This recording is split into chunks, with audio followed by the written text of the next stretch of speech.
Hola, en esta ocasión pues vamos a iniciar con la explicación de un periférico propio de este micro TIVA-C o TM4C123. El primer periférico que vamos a ver es el System Control. Este periférico se encarga mucho de los relojes, la habilitación de los relojes de los periféricos que contiene este microcontrolador, también de la configuración del reloj del sistema y de los modos de bajo consumo. Tanto habilitarlos, elegir el reloj de esos módulos, decidir si algunos periféricos se van a activar o no en bajo consumo, se va a comportar la RAM en ese momento y también algunos otros parámetros diferentes como hacia qué bus va a estar dirigido, en este caso los GPIO. Los GPIO pueden estar dirigidos al bus de alta velocidad o al de baja velocidad, dependiendo de la aplicación, dependiendo de qué tan rápido queramos obtener la respuesta de este periférico llamado GPIO o de los pines de entrada y salida. Entonces, pues realmente son muchas cosas que puede controlar este periférico. Este periférico en particular es muy grande, muchísimo, muy grande. Yo creo que es el más grande que existe en el Cortex M4 TIVA C. Tiene muchísimos registros. También cuenta con una retrocompatibilidad con lo que era el Stellaris LM3S, que fue el primer Cortex, pero este fue Cortex M3 que compró Texas Instruments a Luminary Micro. Entonces, pues hay bastantes cosas que ver, ¿no? Entonces, para empezar, pues iremos al auge de datos para nosotros tener una mejor noción, ver o explicar de mejor forma lo que sería este periférico System Control. Muy bien, pues entonces vamos a ello. Muy bien, este periférico, como les comentaba, pues su principal función es configurar o tratar la configuración de los relojes, la habilitación, el reseteo de periféricos, etcétera.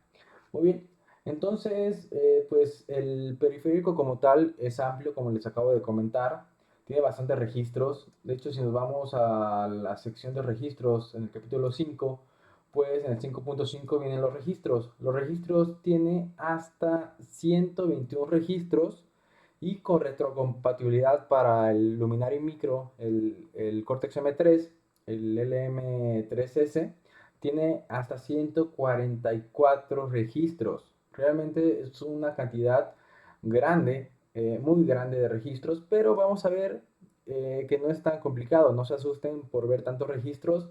Vamos a explicar un poco cómo utilizarlos, cómo sacarle provecho y cómo nosotros poder configurar este periférico en realidad.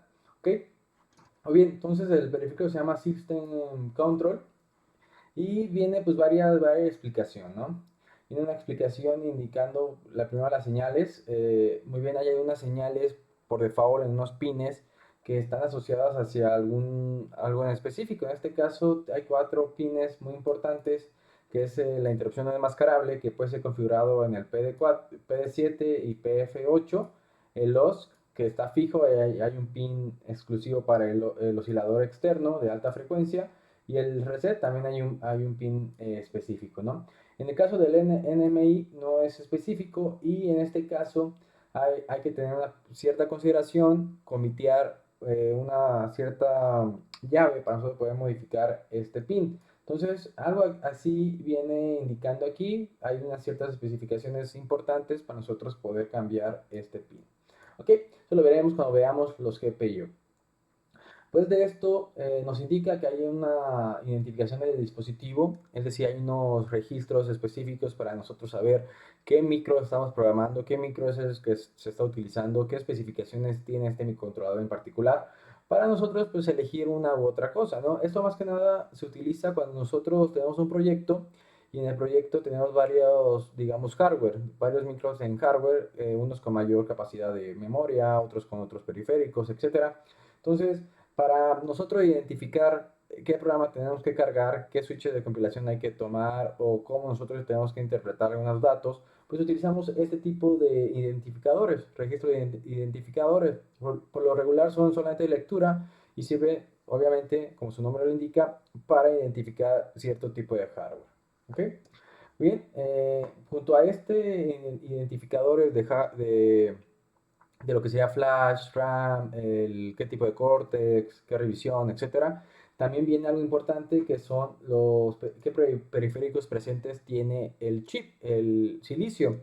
A lo mejor algunos micros tendrán 5 timers, otros tendrán 4 timers, otros tendrán 20 timers, no sé, muchísima variedad. Entonces, estos registros en parte indican o podemos leer si está presente cierta funcionalidad para nosotros tener cuidado y no pensar que se va a poder utilizar. Y esto sirve para nosotros tener cierta compatibilidad en estos códigos cuando nosotros migremos a otros micros más avanzados o menos avanzados, ¿ok?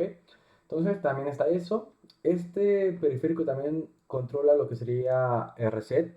Esto más que nada nos indica, nos ayuda a saber qué tipo de reset ocurrió la vez anterior, en el momento anterior, cuando inicializa el sistema. Muchas veces ocupamos saber cuál fue la fuente de reset, el cual ha generado, pues obviamente el reset. Muchas veces ocurre un watchdog reset y nosotros ocupamos saber de qué watchdog ocurrió para saber realmente en qué tarea, en qué proceso ha fallado o también poder saber si falló, si no fue problema del código, sino que fue problema de la alimentación. A lo mejor ocupamos saber si subió el voltaje a cierto punto o bajó de cierto punto. Entonces, tener cuenta de que pues a lo mejor ocupamos mejorar la alimentación o simplemente fue porque fue el botón de reset, el cual generó este reset o una interrupción no enmascarable que puede generar también reset. Entonces, todo este tipo de situaciones se pueden manejar por medio de unos registros específicos en este periférico, ¿ok? Entonces, ahí nos indica qué tipo de cambios ocurre cuando se ocasiona un reset. Nos dice si se resetea el core, en este caso el Cortex M4, y si los periféricos que están en el chip también se resetean o no.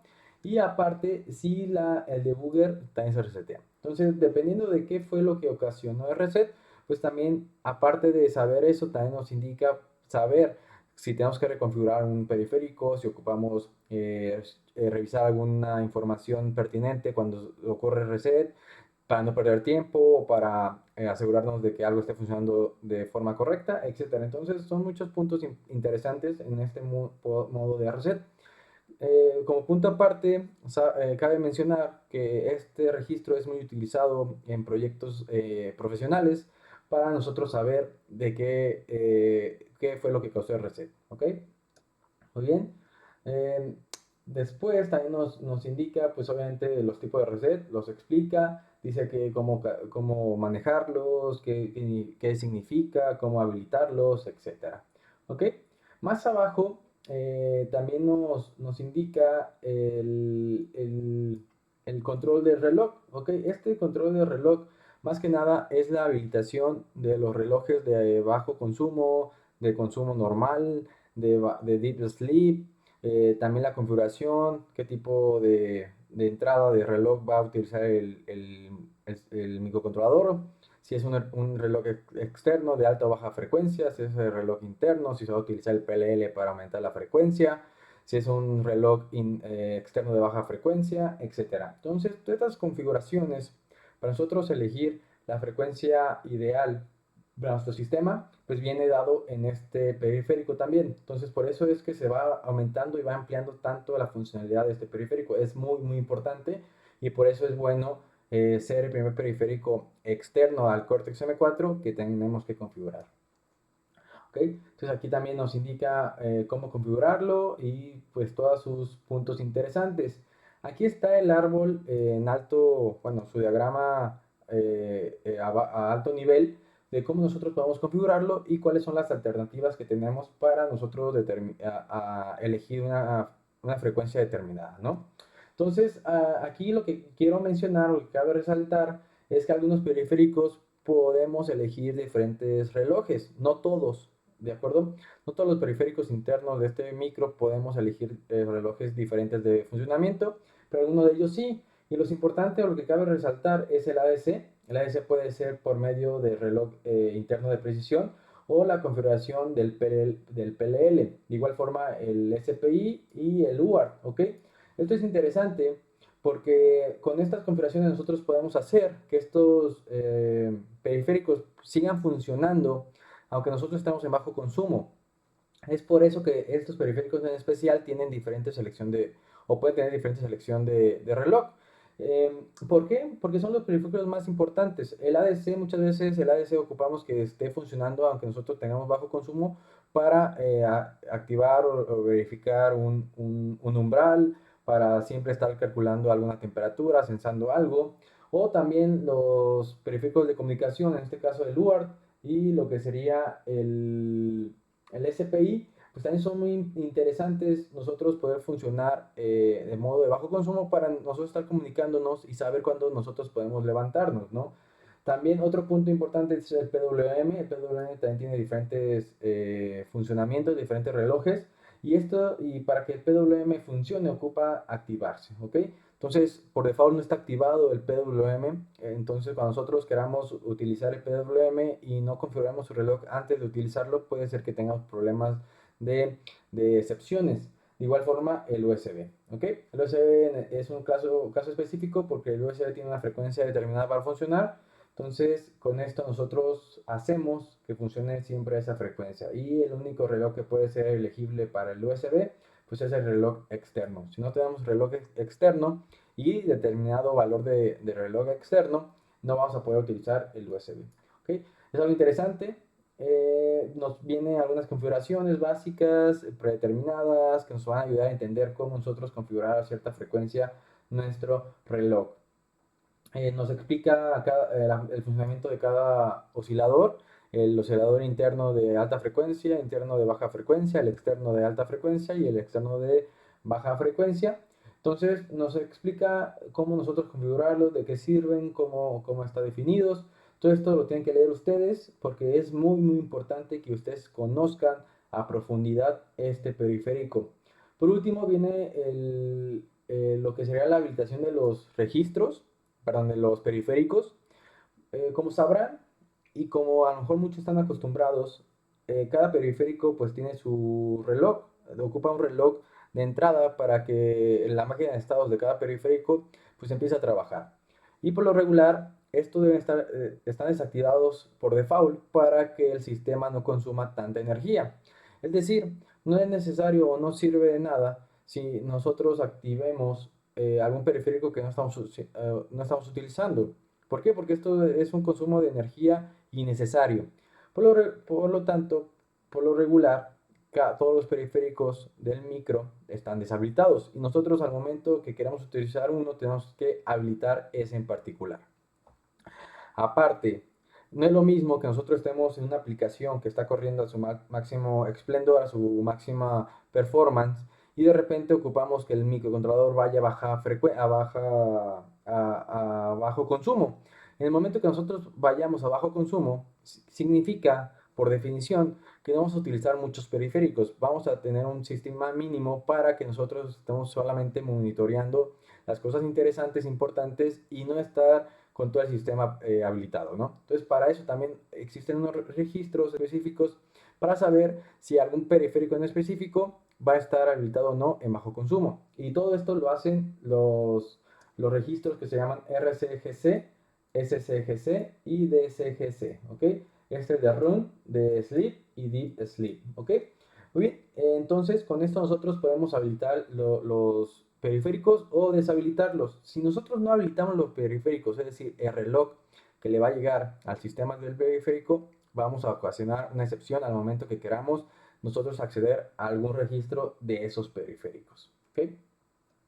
Muy bien, entonces vamos más abajo y explica pues cada uno de estos modos de operación y qué cosas tenemos que tener en cuenta para que funcionen de forma correcta. En este caso, uno de los importantes es el Deep Sleep. El Deep Sleep tiene una configuración de reloj aparte a la configuración normal del sistema. En este caso, están en estos registros que están por aquí, el cual elige qué reloj va a utilizar en este modo. El Deep Sleep es el modo más básico, el de menor consumo de este micro. Entonces tiene pues consideraciones específicas. ¿Ok? Entonces, más abajo pues viene también cómo es el manejo dinámico de energía. el cual, como les comento, nos ayuda mucho este microcontrolador a automáticamente regular pues los voltajes de su core, de su núcleo, para nosotros no preocuparnos tanto en qué nivel tiene que estar su núcleo para funcionar correctamente. Es decir, en bajo consumo, de igual forma, como les comento, como es un sistema mínimo, pues no ocupa que se alimente con el máximo voltaje. Y al momento que se alimenta con un voltaje menor, pues obviamente el consumo disminuye. Cuando nosotros alimentamos al core con un voltaje mayor, pues el consumo aumenta, pero también aumenta la posibilidad de poder manejar más periféricos. Entonces, esto es una relación, ¿no? Entonces, existe el manejo dinámico de energía, el cual nos permite optimizar este consumo. Muy bien, está el modo de hibernación, que es un módulo aparte también, pero el modo de hibernación tiene un reloj muy específico, que es el reloj bueno, el oscilador de baja frecuencia externo, el cual nos va a ayudar, pues obviamente, a llevar cierta tiempos para nosotros poder saber si levantamos o no levantamos el sistema. Bien, después de esto, pues viene la inicialización y configuración, cómo tenemos que inicializar y configurar nuestro reloj del sistema, nuestros periféricos, etcétera. Y al finalizar, pues viene el mapeo de registros. Ese mapeo de registros, como les comento, son registros bastante amplios, muchísimos registros, 144 registros que vamos a tener nosotros que configurar, que crear su driver, si ustedes lo quieren. Si no, pues pueden utilizar lo que sería el TivaWare, pero si quieren realmente involucrarse y realmente saber lo que están haciendo en este microcontrolador, pues les recomendaría leerse todos estos registros. ¿Ok? Se ven muchos, pero realmente no es tantísimo, ¿no? No es como que sea lo peor del mundo. Estos dos registros primeros son de identificación, como les comentaba, les da las características de su microcontrolador. Les indica el nivel de voltaje en el cual se va a activar el umbral para que nosotros mandemos a interrupción o resetear el microcontrolador en dado caso que el voltaje baje de cierto nivel o suba de cierto nivel. La habilitación de sus interrupciones y su manejo de interrupciones. Hay algunas interrupciones, como les comentaba, para saber si el oscilador no se inicializó correctamente, si existe algún otro problema con el board, con el por, etcétera. Entonces, habilita sus interrupciones y monitorea su estado de estas interrupciones. ¿Okay? El RIS los monitorea, el IMC también las habilita, el MIS checa y limpia estas interrupciones. ¿Okay? Estos tres es de interrupciones. RES es la causa de reset para nosotros checar el reset. RCC junto con RCC2 lo que hacen es la configuración del sistema, habilitan los PLLs, habilitan el reloj del PWM, habilita la división del reloj, etcétera, muchas cosas. Y RCC con RCC2 son unidos, ¿no? Trabajan en conjunto. GPIO HBCTL, este es el que les comentaba, que hace que, o podemos elegir, con este podemos elegir si los GPIO van a comunicarse por medio del AHB o el APB. El AHB es el bus de alta frecuencia y el APB es de baja frecuencia. Por default, los GPIO se comunican a baja frecuencia por medio del bus APB. ¿Por qué? Porque los GPIO realmente no ocupamos que sean muy rápidos. Por lo regular, un GPIO es utilizado para detectar switches, para controlar algún LED, algún indicador, etcétera. No ocupa mucha frecuencia de operación. Pero en dado momento que nosotros necesitemos una frecuencia mayor a la cual nos puede proporcionar el APB, pues lo podemos configurar como AHB. ¿Ok? Muy bien. Bueno, está la configuración del oscilador maestro de alta frecuencia externo, la configuración de Deep Sleep, cómo se va a configurar el reloj cuando vaya el micro a un Deep Sleep, las propiedades del sistema, la calibración del reloj de presión interno, el de 16 MHz. También nosotros podemos recalibrar este reloj si nosotros lo necesitamos. Si ocupamos recalibrar este reloj para que la presión sea un poquito mejor, entonces lo podemos recalibrar, podemos ver el estado de este reloj, si está habilitado o deshabilitado. También este PLFREC 0 y PLFREC 1 lo que hace es revisar el estatus del PLL, cuál es bueno, aquí un punto muy, muy importante que sí quiero resaltar es que este micro, eh, es muy sencillo configurar su reloj. Muy sencillo configurar su PLL y elegir la frecuencia del sistema. Por lo regular, los microcontroladores para nosotros poder habilitar o decidir una frecuencia en específico, lo que tenemos que hacer es indicarle la división, la multiplicación del PLL, la frecuencia interna, el VCO, etcétera. Muchas cosas para nosotros poder configurar un PLL. En este caso, este microcontrolador, gracias a Texas, pues hace que con simplemente habilitar el PLL e indicarle qué frecuencia externa del reloj vamos a utilizar, automáticamente lo reconfigura. Internamente en hardware reconfigura este PLL y el PLL FREC 0 y PLL FREC 1 tiene los parámetros de configuración del PLL que lo hizo automático este micro. Interesantísimo y perfecto, ¿no? El PLL stat nos indica si el PLL ya está con la frecuencia deseada o se está trabajando en eso. SLPW config es lo mismo que lo que será el Deep Sleep, solamente que en este caso es el modo Sleep. Igualmente Deep Sleep. Estos 4 registros, bueno, 5 registros, nos indican el LDO, que es el regulador interno del microcontrolador, su estatus, cómo está, qué frecuencia tiene, perdón, qué voltaje tiene, cómo está configurado, etcétera. Y por último, bueno, no por último, pero sí los siguientes registros son bastantes, pero son muy sencillos de interpretar. El PP indica Peripheral Present y lo que nos ayuda es saber si algún watchdog está presente o no, después qué timers están presentes en el silicio, el GPIO, los DMA, el modo de invernación, NUART y así, etcétera, con cada uno de sus periféricos. ¿Ok? Después de esto viene exactamente lo mismo, solamente que ahora es el de reset. Nosotros podemos hacer un reset a cada uno de estos periféricos y pues obviamente con ayuda de que si saber si está presente el periférico, pues mandar un reset, ¿no? Podemos resetear los periféricos, o sea, el reloj de operación del periférico lo podemos resetear sin ningún problema. Y después vienen las habilitación del periférico en modo run, en modo sleep y en modo deep sleep.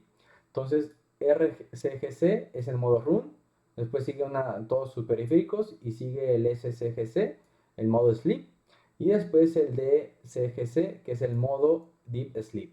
Entonces, se ven muchos registros, pero realmente son funcionalidades muy parecidas y podemos sacarle provecho al momento que creamos nuestro driver. Y por último, viene lo que serían el PR. El PR es ver si el periférico está listo para operar, ¿ok?